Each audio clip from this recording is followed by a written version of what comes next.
V7 deyib keçmə. Bu sualda lazım olacaq.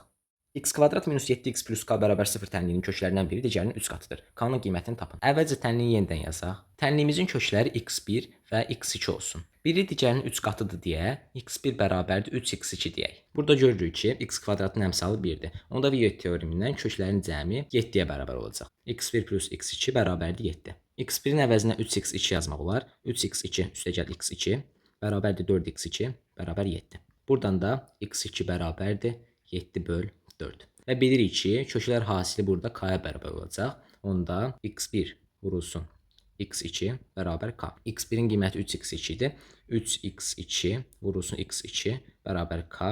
3 vurulsun x2-nin kvadratı bərabərdir k. x2-nin qiyməti 7 böl 4 idi. 3 vurulsun 49 bölünsün 16. Yəni 147 bölünsün 16. Bu da 9 tam 16 da 3-ə bərabərdir. Bu da 9 tam 1000-də 1875-ə bərabərdir. Kanala abunə olub videoları bəyənməyi unutmayın ki, bu tip videoların davamı gəlsin. Fikirlərinizi də şərhlərdə bildirin. Sağ olun, salamat qalın.